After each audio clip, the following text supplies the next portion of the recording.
ñu leen di nuyu di la jaajëfal yéen ñiy suivre chaîne bi di xalaat TV ñu leen di dalal laaj ci seen jàngatu bés bi. tey dañuy ñëw ci langum politique bu Sénégal ak biiru investiture yi nga xamante ni moo lëmbee parti ak coalition yi jëm ci élection locale yu waram 2022 bëgg nañ étape bu ci toll rek ñu def ci benn taxaw seetlu ngir bu ñu yeggee ca cappaandaw ga ku ne xam lan moo ci sa responsabilité ndax comme ni ñu tàmm di ko waxee élection moo xam présidentielle législative mbaa locale kenn du ko gagné ci jour vote bi avant bésu élection yi ngay liggéey li nga xam ne moo lay permettre nga gagné. tey nag bu ñu xoolee situation bi moo xam pouvoir ak opposition ku ne yaa ngi ràcc jëmale sa kanam muy nag lu normal lu mënul ñàkk bu kenn yaakaar ni ay parti mën nañoo dajaloo samp ab coalition te du am xëccoo ak coow loolu mënul nekk. objectifu parti politique mooy yóotu pouvoir xëccoo fa mu am mais nag bu fekkee ni xëccoo yooyu noonu dafa dem ba nar a ñàkkaloo espoir sénégalais yi gëm ne changement dafa war a am ci biir réew mi te première étape bi mooy tàmbalee ko ci goxe goxaat yi teg fay doomi aadama yi ko mérité kon dañ daan teg dafa taxaw seetlu surtout opposition bi nga xam ne tey waxuma la rek coalition yi mais ba ci biir ay parti ak mouvement gis nañ ci yoo xam ni du leen yokku doole waaye daf leen di fragiliser loo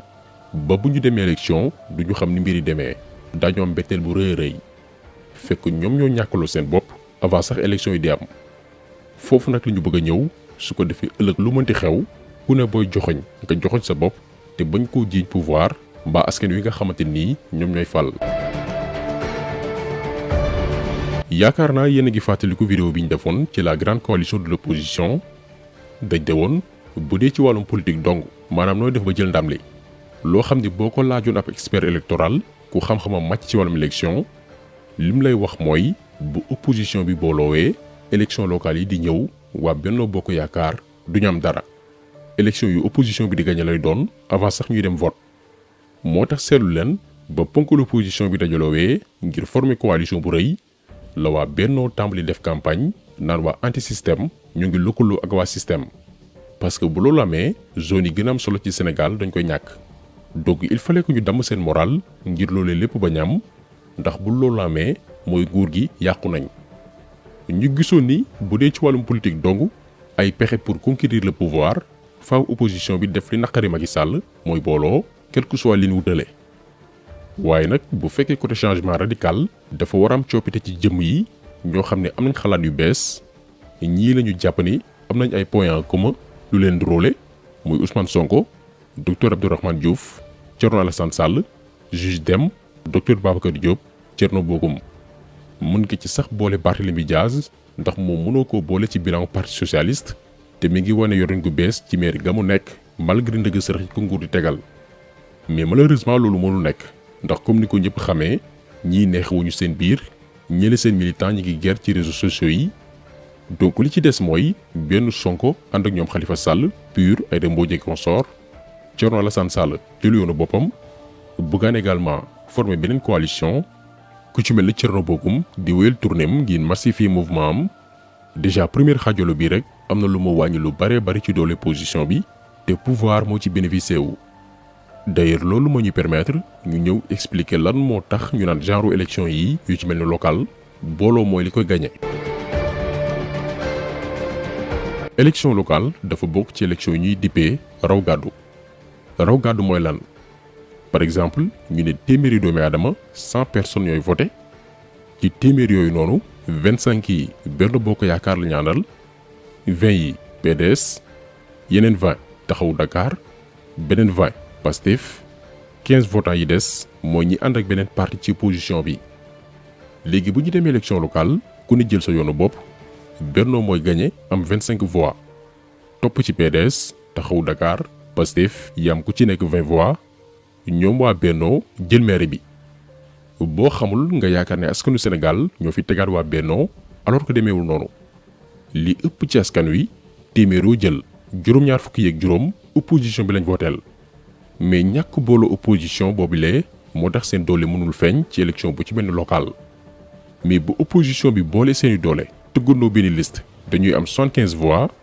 waa Benno am 25 voix maire bi ci loxoy opposition bi lay tàbbi.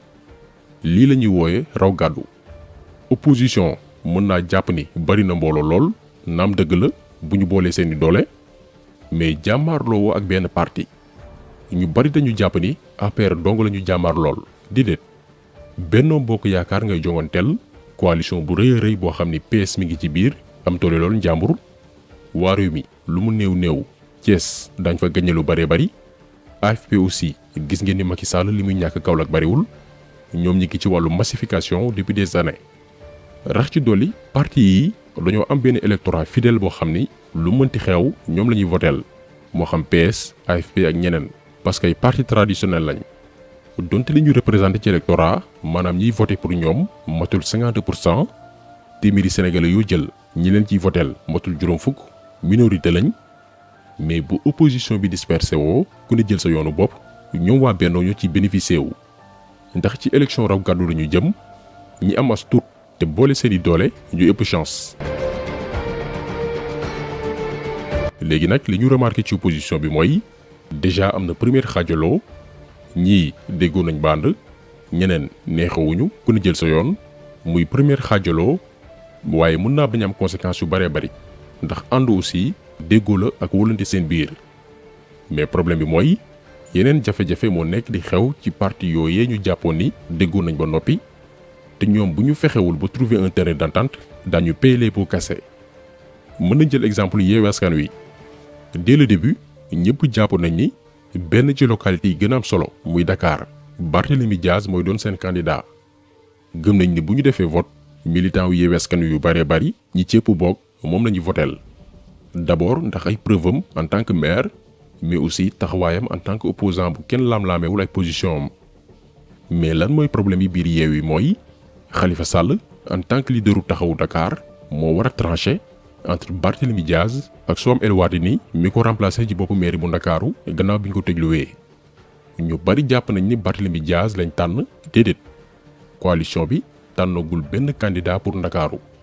liste bii ngeen di seen mooy représentant wu parti yi bokk Yewwi Askan Wi te ñoom ñu samp seen ndënd ngir doon candidat wu coalition bi gannaaw gi lañ génneewaat beneen communiqué ne dañuy neena liste boobu noonu maanaam valableul parce que jaarul ci procédure yi mu waroon jaar ndax li ñu bari xamul mooy ci biir coalition yi parti wala mouvement bu nekk da ngay indi ki la war a teewal ci gox bu nekk gannaaw loolu leader yi daal di concerté wu décider kan moo ciy jiitu porter candidature bi léegi nag Khalifa Sall moo décidé gul kan entre Barthélémy Diaz ak Soham El Wardini mooy représenté taxawu Dakar pour doon candidat wu Yewwi Askan Wi ndax ñoom ñaar ñëpp dañoo déclaré ne dañoo bëgg doon candidat wu Yewwi décidé woon nañ organiser beneen ndaje ngir tànn ñu daal di koy annulé waat donc lii moo nekk problème bi ci biir parti ak mouvement yi composé Yewwi Askan Wi léegi lan moo tax mu nekk problème li leer te wóor mooy bu Khalifa Sall tànne Barthélémy Diaz yeneen parti Yewwi Askan Wi daan ci ànd ñoom amuñu problème pour soutenir candidature Barth seen problème mooy Soham El Wardini bi nga xam ni naam jege na lool Khalifa Sall doonoon adjointam ba doon tay maire bu Dakar wuutu ko mais AFP bu Moustapha Niasse la bokk militante AFP la mën nañ ni membre Benno Bokk Yaakaar la en même temps maanaam moom mi ngi fii mi ngi fële mënoo ko catégoriser ne pouvoir wala opposition la bokk lii nag moo tax ñun ñu gëm ni candidature am buñ ko naree valider biir Yewwi Askan Wi ci la xaajaloo di amee ndax la majorité duñ ci ànd. gannaaw loolu la waa Pastef bu Dakar ne ñoom dañuy daas fanaanal naka la ñuy daasi fanaanal mooy comme que xamaguñ kan la taxawu Dakar di tànn surprise mën na am mu doon Soham El Wardini te ñun gëm nañ ni bu dee moom la ñoom duñ ci d'accord ak ñeneen ak ñeneen ci lañ déclaré ne ñoom itam ne dañuy doon candidat pour maire Dakar ci njiital Abass Fall mais ñoom seen démarche dafa jaxase xelu ñu bare bari ba ñu jàppoon ni coalition bi dafay tas lu waral loolu mooy ñoom dañoo xëyoon bés rek ne dañuy génn ci coalition Yewwi Askan Wi te dara xewagul ñu daal di reveniraat ci seen décision ba noppi organiser seen cérémonie d'investiture ñu déggaat aussi Pastef bu Tambacounda ne ñoom itam dañuy suspendre seen activité biir Yewwi mais li interpellé ñëpp ci mbir mi mooy base yi nekk ci département yi moo xam Dakar wala Tambacounda ñoom ñooy jël ay décision naan génn nañ ci coalition Yewwi Askan Wi sans que ñu déggu ci ak kilifa parti bii di Pastef muy lu bett ñu baree bari ndax ñoom waa Pastef bi investiture yi tàmbalee dañoo gis benn innovation bu am solo seen biir parti innovation bi mooy newul ne benn Ousmane Sonko mooy nekk chef di tànn ku ko neex naan mooy doon candidat wu gox bi wala gox bële mais localité bu ci nekk militants yi ñooy dajaloo ni diw lu ñu wóolu ngir mu jiitu lii innovation la bu ñu bari rafetlu mais bu ñu gisee tey ay cellules di jël ay décision naan génne nañ ci coalition bi te kilifay parti bi sax duñ ko yëg amul concertation ba Ousmane Sonko mooy mujj taper sur la table ne kenn amul droit di jël ay décision te waxtaanee wuñ ko d'abord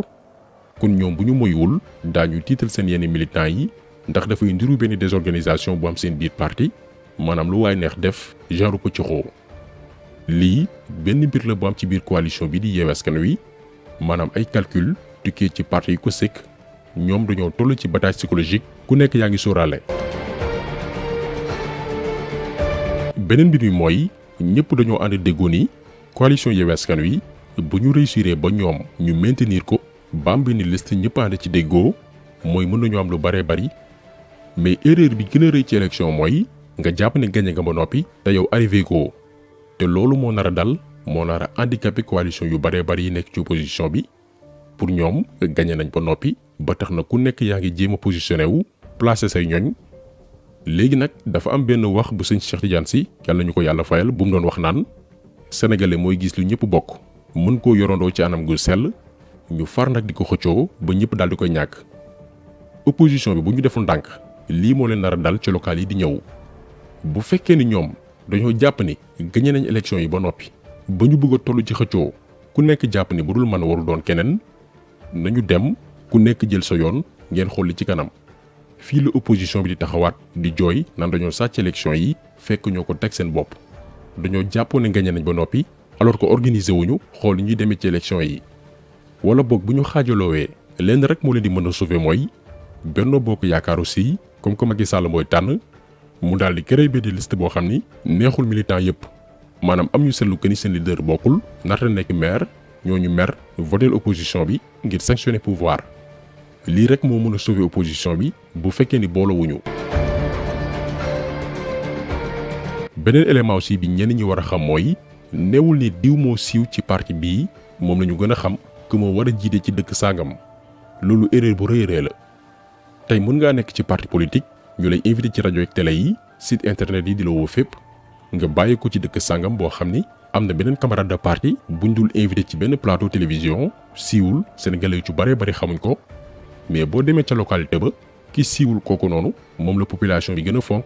parce que moo ëpp yitte mooy fréquenter jeunesse bi déggoog paa ak maire yi ba noppi yàgg taxawu dëkkam. yu mel nii moo tax élection locale xaw a complexe dafa am ay paramètres yu sew yu am ci goxaat yi te yow mi dëkk feneen doo ko maîtriser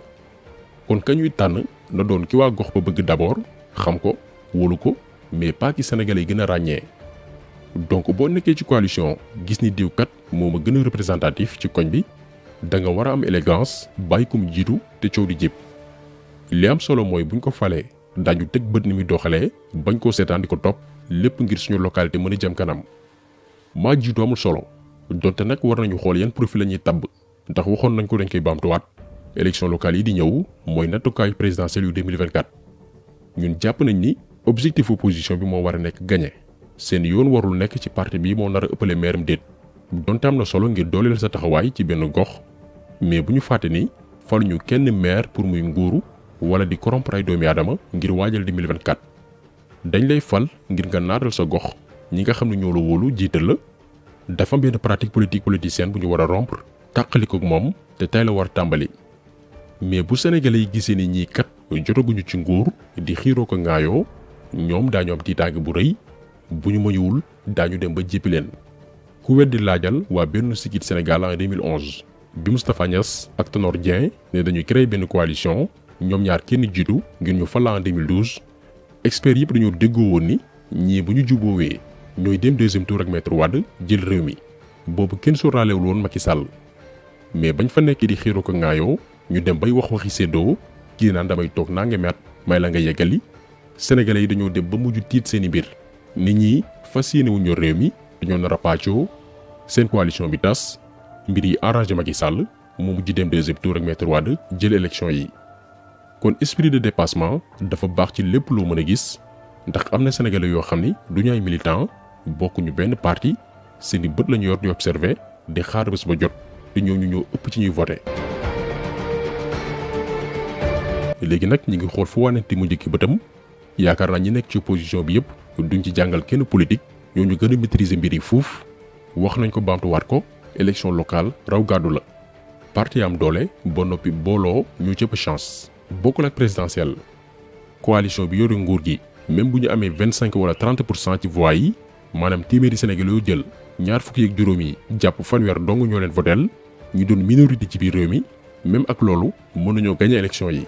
parce que opposition bi booloowuñu kii dafa jaar nii kële jaar na le kon élection bu ci nekk ak li mu laaj te yaakaar nañ ni opposition bi nekkul di jouer avec le feu ndax seen xaajaloo moo li neex coalition au pouvoir léegi nag ñoom ñooy seet kon taxaseelu bi tey loolu la woon ñu ngi leen di gërëm di leen jaajëfal di leen di daje incha allah beneen yoon ci beneen jàngat jaa ngeen jëf